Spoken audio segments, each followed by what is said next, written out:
is what is love? Thank you very much.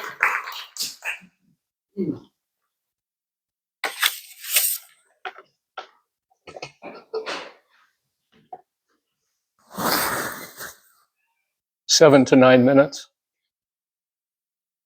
Fellow Toastmasters and guests, Albert Einstein wrote the following letter to his daughter Liesl, telling her not to publish it until 2 decades after his death. There is an extremely powerful force that so far science has not found a formal explanation to. It is a force that includes and governs all others, and is even behind any phenomenon operating in the universe and has not yet been identified by us. This universal force is love.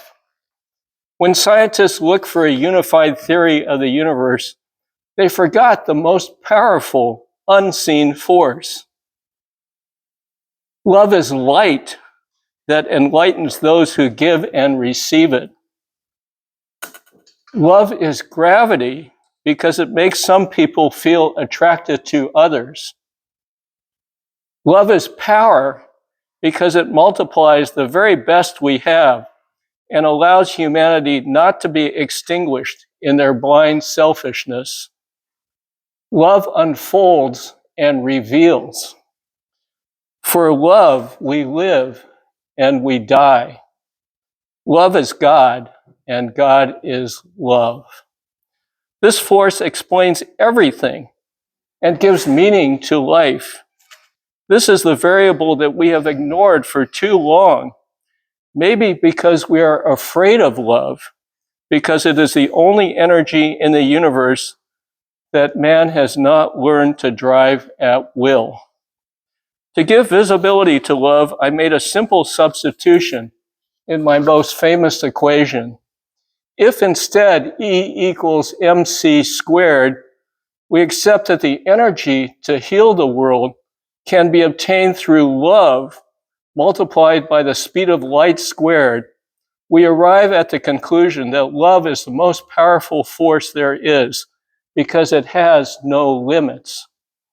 Einstein goes on to write, after the failure of humanity in the use and control of the other forces of the universe that have turned against us, it is urgent that we nourish ourselves with another kind of energy if we want our species to survive, if we are to find meaning in life, if we want to save the world and every sentient being that inhabits it, love is the one and only answer.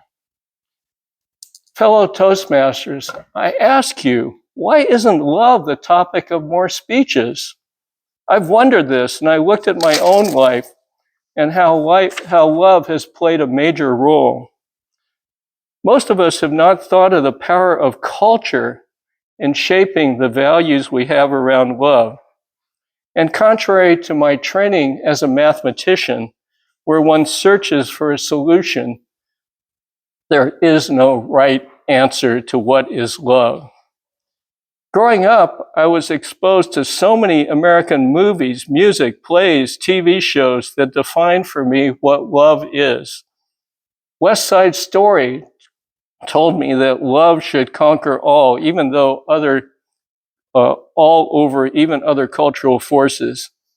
Watching Harry and Meghan marry despite the rigid rules of English society sent a message to me that love is unstoppable, that all is suspended and discounted when love is present. I didn't realize at the time, but I now realize my parents coming from China watched all this drama with fascination, but didn't adopt these American values of love. If anything, they watched romance in American life as describing life on a completely different planet. In China and other nations such as India, love is about honor, duty, and labor, obeying one's parents, honoring one's ancestors, providing for one's parents when they grow old. In Asia, there is no such thing as social security. So out of survival, parents expected their children to take care of them in their old age. Growing up in my family, we rarely hugged or showed affection by saying, "I love you." And when I was in kindergarten, I sang love songs, Elvis love songs, to a girl playing in the sandbox. My parents and my sister and brother were appalled.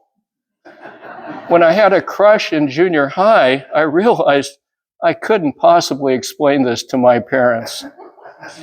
Well, they said almost nothing about love.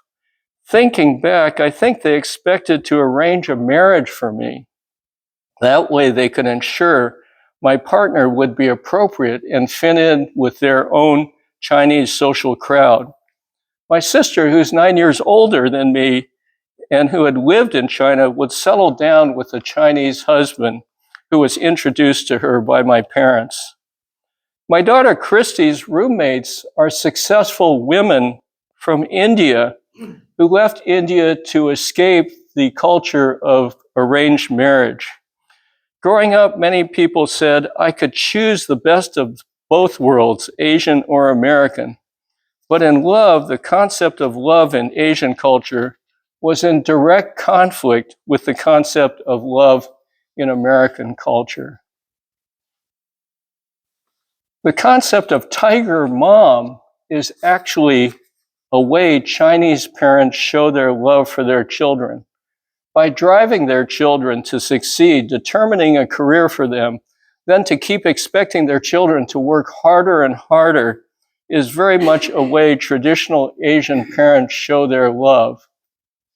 Zhu Chen is a former Toastmaster from this club who made a movie about being a tiger mom and realized the pressure she was placing on her American-born son was incompatible with his American values. Simu Liu, who is the lead actor in the Marvel movie Shang-Chi and the Legend of the Ten Rings, described in his memoir how his parents were tiger parents to the point of being physically abusive to him, pressuring him to abandon acting and become a businessman. In the movie Crazy Rich Asians, the male actor returns to Singapore with his American Asian girlfriend to demand that his relatives allow for him to choose his own partner. In Eileen Lundquist's memoir, Wings of Silk, a woman escapes the Cultural Revolution and comes to New York City only to find a grandmother who demands that she marry a man that she chose for her. One of the reasons my wife and I enjoy Korean dramas is that they show a way for Asians who believe in self-determination to express their love in an Asian culture that expects arranged marriages. I personally believe we're in the middle of a revolution among Asians who are the sons and daughters of immigrants in trying to fight for the American value of self-determination.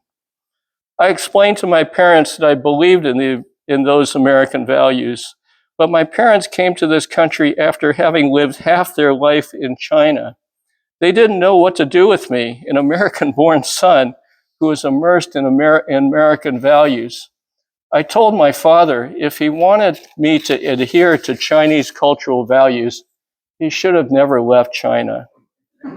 So what have I taken away from thinking about these cultural values of love? Despite people telling me I can choose the best of both cultures, I realize this is impossible. To harness the powerful force of love, as described by Einstein, I need to formulate my own choices and invent for myself my own unique way of being. Mr. Toastmaster.